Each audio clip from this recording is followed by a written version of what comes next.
నాలుగో అధ్యాయం నాలుగో వచనం నుంచి ధ్యానం చేద్దాం. 10వ వచనం వరకు. మొదటి దినవృత్తాంతాలు 4వ అధ్యాయం 4వ వచనం నుంచి 10వ వచనం వరకు ధ్యానం చేద్దాం.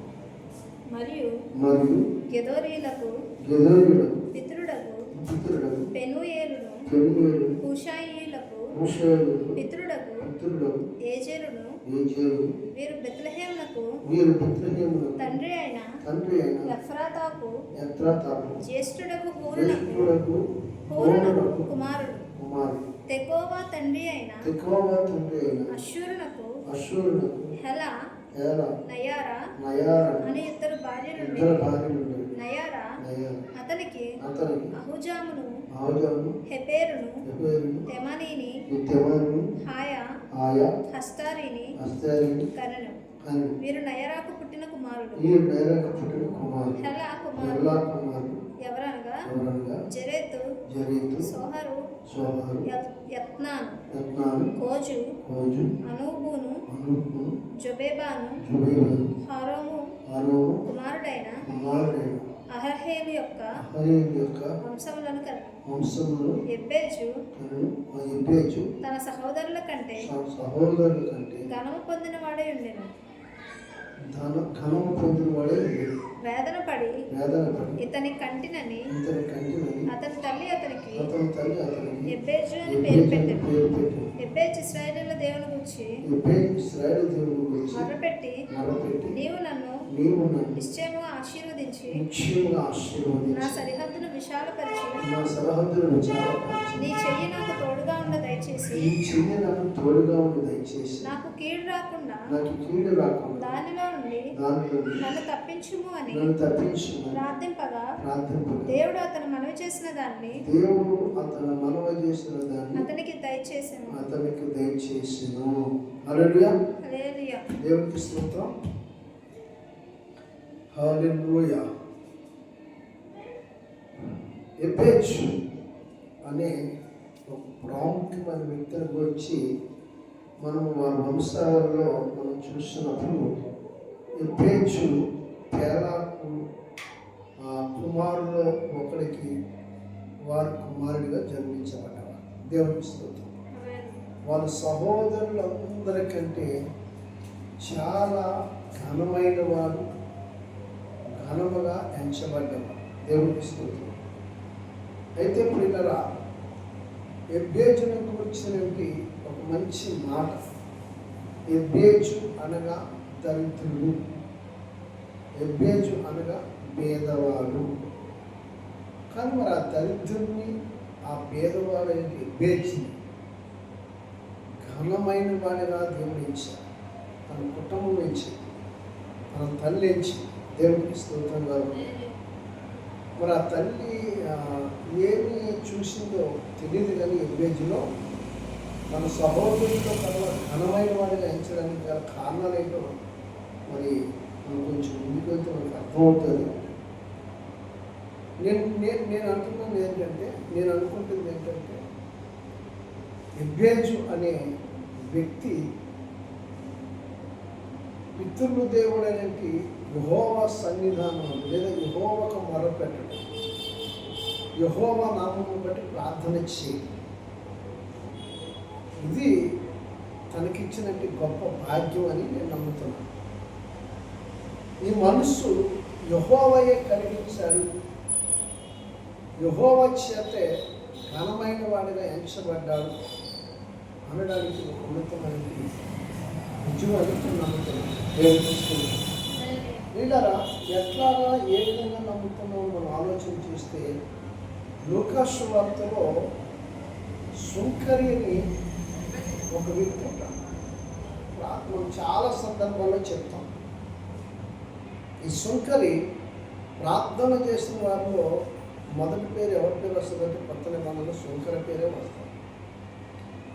గుప్తంగా చేస్తాడు, మనసారా చేస్తాడు, హృదయమారా చేస్తాడు, నీతితో చేస్తాడు, దేవుని యందు భయభక్తులతో ప్రార్థన చేస్తాడు. చాలా దేవుని భయం కలిగిన వ్యక్తి సుంకరి అనే వ్యక్తి.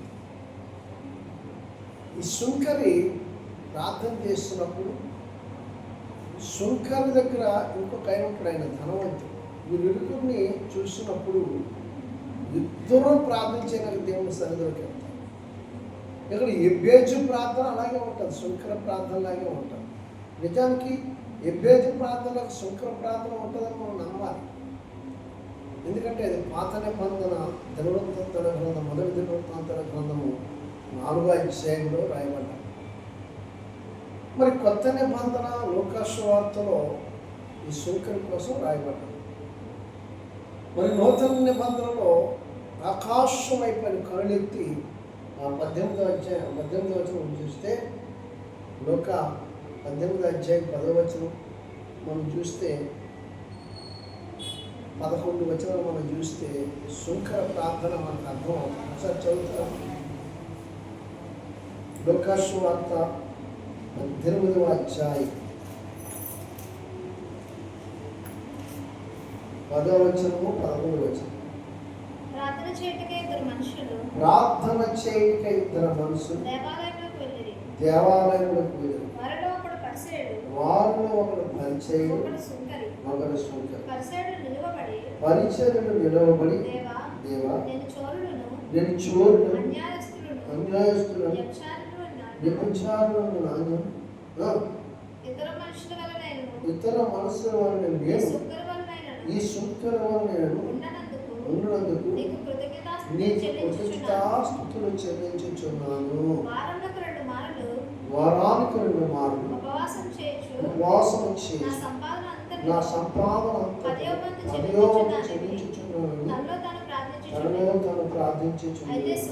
అయితే సుంకరి దూరముగా నిలుచుండి ఆకాశం వైపు కన్నులెత్తుటకు ధైర్యం చాలక రొమ్ము పట్టుకొని, దేవా పాపిని నన్ను కరుణించమని పలికెను. అతని కంటే ఇతడు నీతిమంతుడుగా తీర్చబడి తన ఇంటికి వెళ్ళమని నీతో చెప్పుచున్నాను. తను తాను తగ్గించుకున్నవాడు తగ్గించబడినని హెచ్చింపబడి. దేవునికి స్తోత్రం. ఇదంతా ఎందుకు చదివించారంటే, ఎబ్బేజు సహోదరులు ఘనమైన వాడిగా హెచ్చించబడ్డాడు. ఘనమైన వాడు అని చెప్పాడు. కానీ ఎబ్బేజు అనగా పేదవాడు, దరిద్రుడని రాయి. హల్లెలూయా. ఎబ్బేజు జీవితము ఎంత భయంకరమైన జీవితం అంటే, అలాంటి పరిస్థితిలో మనము ఎబ్బేజుని ఇంకొక విధంగా చూడండి, వేదన. ఎబ్బేజు అనగా వేదన. హల్లెలూయా. పుట్టినట్లు రాయబడుతుంది. హల్లెలూయా. అలాంటి ఎబ్బేజు విషయంలో కూడా దేవుడు ఏ విషయంలో ఎబ్బేజు వేదన పడ్డాడంటే, దేవునితో ప్రార్థించట్లో, దేవుని దగ్గర ఫలము పొందుకున్నట్లు, దేవునితో కలిసి ఉన్నట్లు, దేవుణ్ణి పొందుకున్నట్లు, దేవుణ్ణి సంపాదించుకున్నట్లు, దేవుని వెతకట్లో, దేవుని వెంబడించట్లో గొప్ప భాగ్యంగా ఆయన ఎంచుకొని వేదన పడ్డాడు. ఎలాగైనా నా పితృల దేవుడేంటి యెహోవాను నేను స్వతంత్రించుకోవాలి. ఈ పరిస్థితులు లేదా నా చుట్టూ ఉన్న ప్రతి పరిస్థితులు ఎవరు మార్చగలరంటే, భూమాకాశంలో సృజించినట్టు మా పితృల దేవుడంటే యెహోవా మాత్రమే ఇది చేయగలరు అని ఎబ్బేజు విశ్వసించారు. అందుకే ఎబ్బేజు చేసిన ప్రాంతంలో నిజాయితీ ఉంది, యథార్థత ఉంది, గొప్ప విశ్వాసం కూడా కనబడుతుంది. ద సేమ్ టైం లూకా సువార్త 18వ అధ్యాయంలో 10వ వచనం నుంచి మనం చూసినప్పుడు సుంకరి పరిచర్య విషయంలో కూడా పరిచర్యుడి కంటే సుంకర ప్రార్థన నీతిగా కనిపించింది దేవుడు. ఇప్పుడు పరిచర్య ప్రార్థన చేస్తున్నాడు. నిజమే, ఒకవేళ నువ్వు పరిశుద్ధుడు కావచ్చు, నువ్వు అన్యాయస్తుడు కాకపోవచ్చు, పేదలకి సహాయం చేసేవాడు కావచ్చు, ప్రతి విషయంలో గొప్పవాడు అయితే కావచ్చు. నువ్వు 10వ వంతు చెల్లించవచ్చు. ఎందులో కూడా నువ్వు తక్కువవాడు కాకపోవచ్చు, కానీ అక్కడ పరిచయం చేసినట్టు ప్రార్థన దేవునికి అయిష్టకరం అనిపించింది. దేవునికి స్తుతి. పరిచయుడికి అన్నీ కలిగి ఉన్నారు, కానీ ఇక్కడ సుంకరికి ఏమీ లేదు. సుంకరి పరిచయుడి విషయంలో ఎక్కడ తన జోలికి పోలేదని. కానీ పరిచయుడు ఏమన్నాడు? ఈ సుంకర వంటి వాడిని కాదు. సంఘాలు ఇప్పుడు అదే జరుగుతుంది, సంఘములో అదే జరుగుతుంది. నేనే భక్తి పడిన ఇలాంటి భక్తి నాకు లేదు, వీళ్ళంటి వాళ్ళని కాదు, వీరికి నాకు సంబంధం లేదు, నాకే తెలుసు వాక్యం, నేనే ప్రార్థన చేయగలను, నా ద్వారాగా దేవుడు అద్భుతాలు చేయగలరు అని చెప్పే విశ్వాసంలో ఉన్నారు సేవకులు. ఈరోజు నేను సెలూన్ షాప్కి వెళ్ళా. ఆ అబ్బాయి సిఎస్ఐ చర్చికి వెళ్తాడు. ఆ అబ్బాయిది ఊరు కూడా కాదు. ఆయన బొర నిండా ఉందంట దేవుడు, బొర నిండా. నాయన దేవుడు బొరలో ఉండడరా, నీ హృదయంలో ఉంటాడు, నువ్వు బొరలో పెట్టకు దేవుడిని, నీ హృదయంలో పెట్టు. మొదటిగా. రెండోది, పరిశుద్ధ గ్రంథం ధ్యానం చేయి. మీకు ఎవరో బాగా నూరు పోసేశారు, వాళ్ళు అలాగంటారు, ఇలాగంటారు, వాళ్ళంతా నాకు బాగా తెలిసింది, ఎలా భక్తి పనులు, ఇవన్నీ మనకు తగదు. మొదట దేవుని దగ్గర తగ్గించుకునే వినయం మనకు ఉండాలి. రెండోది, సంఘము కావచ్చు, నీ తోటి వారి మధ్య కావచ్చు, నువ్వు ఎక్కడున్నా తగ్గించే స్వభావం నీలో కనబడాలి అని చెప్పొచ్చాను. చాలా వివరణ ఇచ్చాను ఆయనకి. ఇచ్చాక మీకులాగా ఎవరు చెప్పలేదు మాస్టర్ గారు. హల్లెలూయా. మనం ఇతరులతో మాట్లాడేటప్పుడు కూడా మనం భక్తి పరులా కనబడకూడదు. నాకే తెలుసని చెప్పుకోకూడదు. తెలిస్తే మంచిదే, నువ్వు దాన ధర్మాలు చేయొచ్చు, నువ్వు అనేకులు ఆదుకోవచ్చు, అనేకులకు సహాయం చేయొచ్చు, నువ్వు ఖచ్చితంగా 10వ భాగం తెచ్చవచ్చు. కానీ నీ పక్కనున్న వ్యక్తిని తక్కువ చేసి మాట్లాడితే దేవుడు దాన్ని అంగీకరించడు. సుంకర విషయంలో ఆ పరిచయం అదే చేశాడు. ఇంకొక వ్యక్తిని కూడా నేను జ్ఞాపకం చేస్తాను. మన యోగు మనందరికీ తెలుసు, చాలాసార్లు చెప్పాను, మరలా చెప్తాను. యోగు స్నేహితులు చేసిన పొరపాటు అదే. యోగుకు దేవునికి ఉన్న సంబంధాలు ఏంటో వీళ్ళకి తెలియదు. కానీ వీళ్ళు ఏమనుకున్నారంటే, మేము దేవుడిని గణపరుస్తున్నాం, దేవుడిని మహిమపరుస్తున్నాం, దేవుడిని పొగుడుతున్నాం, దేవుడు నామాను ఆలకిస్తాడు, యోగు ఏదో పొరపాటు చేశాడు, యోగు ఏదో తప్పు చేశాడు, అందుకనే ఈ మహాపాతకం లేదా ఈ ఉగ్రత దేవుని కోపాగ్ని యోగు మీదకి వచ్చింది. ఎప్పటికైనా మించిపోతే యోగు ఇవన్నీ విడిచిపెట్టి ఆయన వైపు తిరుగు అని 8వ అధ్యాయంలో చెప్పడం జరుగుతాయి. దేవుడికి స్తోత్రం. 8వ అధ్యాయం 5వ వచనం చదవండి, మీకు అర్థం. దేవుడు నువ్వు జాగ్రత్తగా దేవుని వెతికిన ఎడల. యోగు వెతుకుంటాడా అని ఆ స్నేహితులు అట్లా వెళ్ళిపోయి దమ్మనేంటి వీళ్ళందరూ చెప్తున్నారు. కానీ జాగ్రత్తగా వెతికే మనసో, లేదు దేవుడితో నడిచే వ్యక్తో, దేవుని కలిగి ఉన్నవాడో, దేవుని భయభక్తులు కలిగి ఉన్నవాడో యోగుకి తెలీదా, లేకపోతే దేవుడికి తెలీదా? వాళ్ళిద్దరికి ఉన్న సంబంధం వేరు. కానీ వీళ్ళకి తెలియక యోగుని ఏమి పనికిరాని వాడిగా ఎంచి, మేమే గొప్పవారన్నట్టుగా ఎంచుకొని వాళ్ళు హెచ్చించుకుంటూ దేవుని గనపరుచుకుంటూ యోగుని తగ్గించడం ప్రారంభించారు. సేమ్ టైం పరిచయుడు అదే చేశాడు. ఇక్కడ ఎబ్యాజు చూస్తే, ఎబ్యాజు జీవితంలో అన్నల కంటే ఏమాత్రము అర్హత లేనట్టు వాడు. అది దేవుని దగ్గరకు వచ్చేటప్పటికి ఇటు సుంకర మోకాళ్ళు, అక్కడ యోగు మోకాళ్ళు, ఇక్కడ ఎబ్బేజు మోకాళ్ళు. ఈరోజు నీ మోకాళ్ళు వంగినట్లయితే, ఎబ్బేజు రాజ్య సరిహద్దులవి చాలా పరిచిన దేవుడు, ఎబ్బేజు ఇంటి మీదకి ఏ కీడు రాకుండా ఆపజూసిన దేవుడు, ఎబ్బేజు నీతిమంతుడిగా చేసి ఎబ్బేజు ప్రార్థన ఆలకించిన దేవుడు, ఎబ్బేజు పక్షంగా ఉండి ఎబ్బేజుకి మేలు చేస్తున్న దేవుడు, శంకర ప్రార్థన ఆలకించి శుభ్రని తీర్పులను రానియకుండా శంకర నీతిమంతుడిగా చేసిన దేవుడు, యోగు నీతిమంతుడిగా చేసి 2 ఆశీర్వాదంతో నింపిన దేవుడు. వారిలాగా నీ జీవితం ఉంటుంది.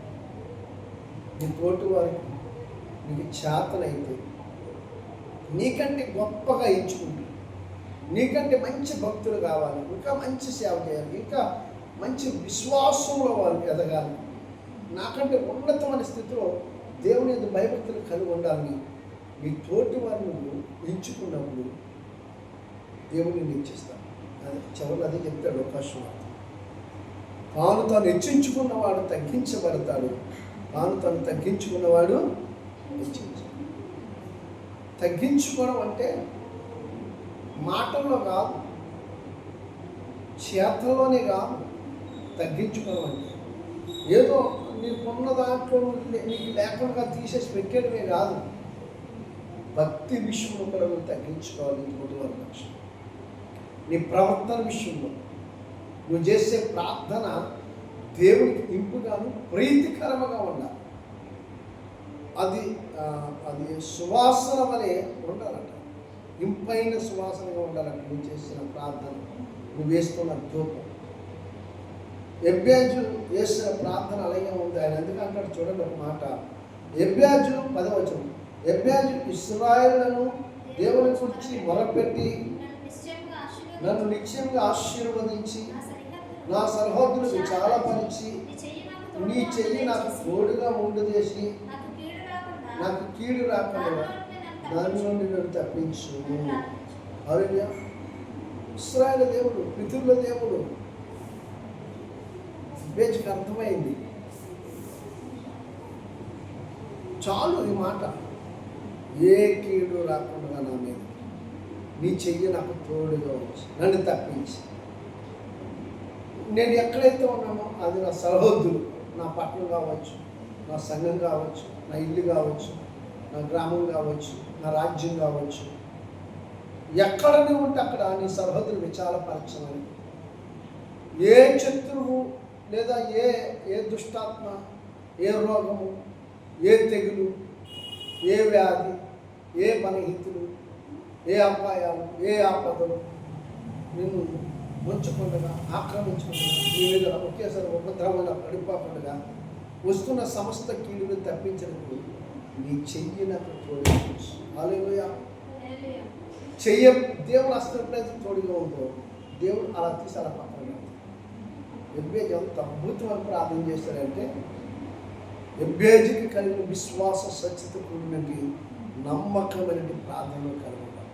నీ ఇంటి మీదకి, నీ కుటుంబం మీదకి, నీ చుట్టూ ఉన్న వారి మీదకి కీడు రాకుండా, ఆపద రాకుండా, అపాయం రాకుండా దయచేసి నన్ను ఆశీర్వదించి బతిమాలుకున్నాడు దేవుని సార్.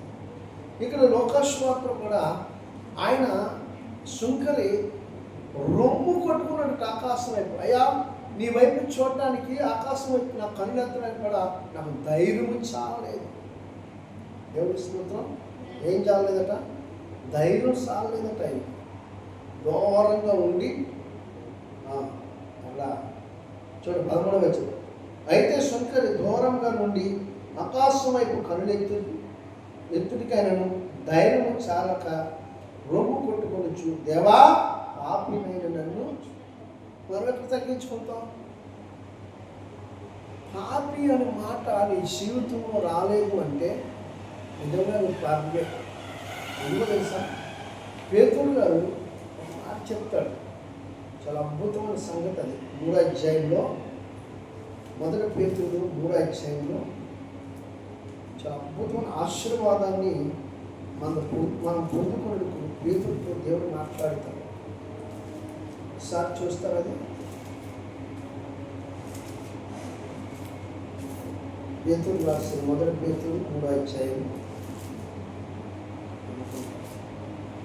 9వ వచనం. ఆశీర్వాదములకు వారసులకు మీరు పిలువబడుతురు కానీ కీడునకు ప్రతి కీడునైన దోషులకు ప్రతి దోషునైన చేయక దీవించు. ఆమేన్. ఇదండి ఆశీర్వాదం. మనం ఎట్లా కోల్పోతున్నామో పేతురుగా చెప్తున్నాం. పరశమ ప్రతి ఆశీర్వాదం నీకు ఇవ్వాలని చూస్తే పక్కోడి విషయం నీకెందుకు, పక్కోడి భక్తి నీకెందుకు, పక్కోడు ఎలా నడుస్తుండే నీకెందుకు? ఆయనకున్నంత మాత్రంలో, ఆయన విశ్వాస పరిమాణంలో, ఆయనకున్నటువంటి విశ్వాస శక్తులు నమ్మకత్వంలో ఆయన భక్తి ఏం చేస్తున్నాడు చేయి. ఇంకొక మాట చెప్తాడు గలతీయులకు రాసిన, నువ్వేమిస్తున్నావో ఆ పంటే వస్తావు ఆ రాజ్యాన్ని. ఆయనకు వచ్చినంత పంట ఆయన రాని. సరే, నువ్వు గొప్పవాడివి, నువ్వు యథార్థవంతుడివి, నువ్వు నీతివంతుడివి, దేవుని భయభక్తులు కలిగిన వాడు, ధర్మశాస్త్రము సున్నముగా ఎరిగినట్టు వాడివి. ఆయన కంటే ఎక్కువ ఆశీర్వాదం పోతుంది. ఆ పదవంత ఆశీర్వాదం ఆయనకే రాని. మన విశ్వాస పరిమాణం లేదా మన భక్తి మనం కాదు తేల్చవలసింది. పక్కోడి భక్తి, నా భక్తి, నీ భక్తి. సృష్టికర్తకు దేవుడు ఒక దినాన్న మన భక్తి ఏంటో త్రాసులో వేసి తూరిస్తాడు చూసావా, అప్పుడు అర్థమవుతుంది. ఇక్కడ పరిశీలించి సంకల్పం తూర్చినట్లు నిన్ను తూర్చేస్తాను. దేవుడికి స్తోత్రం. హల్లెలూయా. పరిశీలిని సుంకర్ని ఏ రీతిగా వాళ్ళ భక్తి జీవితాలు చూసి పరిచర్ని కంటే సుంకర భక్తి దేవుడికి ఇష్టమైంది. హల్లెలూయా. సుంకర ప్రార్థన అనుకుంటుంది. ఎప్పుడు రొమ్ము కొట్టుకున్నాం, ఎప్పుడు గుండ్లు బాదుకున్నాం, ఆయన బలిపీఠం దగ్గరకు వచ్చి ఎప్పుడు మందిరంలో మనస్సు విప్పి హృదయం నలగొట్టుకొని నలగొట్టుకొని వ్యాధులతో, బాధతో, పశ్చాత్తాపంతో 2 చేతులు పైకెత్తి నువ్వెప్పుడు నీ కుటుంబం కొరకు, లేకపోతే నువ్వు ఉంటున్న గృహం కొరకు, నీ బంధువుల కొరకు, నీ ఇంటి వారి కొరకు, లేదా నీ రాజ్యం కొరకు, నీ పట్టణం కొరకు, నీ దేశం కొరకు, నీ మందిరం కొరకు, నీ సంఘం కొరకు, నీ చుట్టూ ఉన్న ప్రజల కొరకు, ఆ సంఘము చుట్టూ ఉన్న ప్రజల కొరకు ఎప్పుడు మనం గుండెలు బాధేసుకున్నాం. పక్కోడి భక్తి గురించి మాట్లాడు. ఎప్పుడైతే నీ తోటి సహోదరుడి భక్తి గురించి నువ్వు హేళనగా మాట్లాడావో అప్పుడే నీవు భక్తి జీవితంలోంచి దిగజారిపోయావు అర్థం. భక్తి నుంచి పడిపోయావు అంతే. అంతకు ముందే నీ పాదాలు తొట్టిల్లిపోనాయి. అప్పటికే నీ పాదాలు నీ అడుగులు జారిపోనాయి. దావిగా రూపునే చెప్పలేదు. మన పాదాలు ఇరికిని పడిపోవాలి. ఇరుకు అంటే అపవాదు వచ్చి, అపవాదు ఒడ్డిన వరలో మన పాదాలు చిక్కుకొని ఉన్నాయి. కీర్తనకారుడు చెప్పాడు.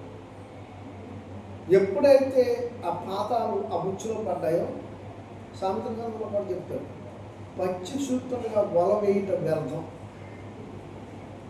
వేటగాడంటే పచ్చి చూచు వల వేయటం. అందులో ఆ పక్షి కాలు చిక్కుపడ్డది అనుకోండి, చూడకూడదు ఖచ్చితంగా ఆ పక్షి ఆ వేటగాడికి దొరుకుతుంది. అలాగే ఆ వేటగాడే ఈ లోకాధికారి. నువ్వు వెచ్చించుకుంటున్నావంటే నీ పాదాల లోకాధికారి యొక్క ఉచ్చులో చిక్కుకొని ఉన్నాయి. కాబట్టి నేనే అని ఆభవం అనగా గర్వం నేను చేరి నాయంత భక్తి చేసి రమ్మనండి గంటల తరబడి చేసుకున్నాం, రమ్మనండి వాక్యం పరిశోధన చేసుకున్నాం. గర్వం లోకాధికారి నీలోకి వచ్చి నిన్ను చెరిపింది కాక నీలో నుంచి ఇంకొక భక్తులు కూడా చెరుపుతాడు. వాడి పని అది కదా. అయితే అది నువ్వు గ్రహింపక వాడికి అవకాశం ఇచ్చి నీ తోటి సహోదరుని భక్తిని కూడా కించపరిచి నువ్వు వెళ్ళడమే కాకుండా వాడిని కూడా నీతో కూడా నరకనించి. సో దేవుడు నువ్వు చేసిన దానికి నీకు తగిన ఫలము దేవుడి దగ్గర ఉంటుందేమో, కానీ తనకు చేసిన భక్తికి తగిన ఫలము రహస్యమందుని చూసిన దేవుడు తప్పకుండా ఆశీర్వాదం అర్పిస్తాడు. నీ యొక్క ఆశ, నీ తపన, నీ ప్రార్థన, నీ యొక్క పోరాటం, నీ యొక్క భక్తి జీవితం ఇతరులకే కాదు అందరికంటే ముఖ్యంగా దేవునికి ఇంపుగా ఉండాలి, దేవునికి అనుకూలంగా ఉండాలి, దేవుని చిత్తంలో ఉండేవారిగా ఉండాలి, దేవుని మెచ్చినట్లుగా నీ భక్తి ఉండాలి. దేవుని దృష్టికి నువ్వు నీతిమంతుడిగా అగపడాలి. ఎబ్బేజు, యోగు, శంకరలాగా, పరిచయలాగా, యోగు స్నేహితులాగా, ఎబ్బేజు అన్నలాగా ఉండకూడదు. దేవునికి స్తోత్రం. ఎప్పుడైతే వీరి జీవితాల్లో జ్యోతిగా ఆశీర్వాదాన్ని తగిలిగా ఇలాంటి భక్తి చేసి ఈ తోటి వారిని కూడా వర్షంలో ఆశీర్వాదం నేనే కాదు మీరు యోగ్యులుగా ఉండండి, మీరు కూడా ప్రార్థించండి, నాకంటే గొప్పగా మీరు ప్రార్థన చేయాలి, నాకంటే గొప్పగా వాక్యం చెప్పాలి, నాకంటే గొప్పగా కార్యాలు మీరు జరిగించాలి, నాకంటే గొప్పగా జనులు మంచి నమ్మకమైన దేవుని సేవకులను పిలవాలి అని ఎప్పుడైతే ఇతరుల పనులు ఒక మంచి ఆలోచనతో కలిగి ఉంటావో దేవుడు తప్పకుండా నీతిమంతుల జాతర నేను కూడా చేస్తాను. నేను బీజ ఆశీర్వాదమే కాదు, యోగు ఆశీర్వాదమే కాదు, వాళ్ళ నిమిత్తలే కాదు, అంతకంటే వెయ్యింతల ఆశీర్వాదం దేవుడు అందరికీ దయచేయను గాక. ఆమేన్. God bless you.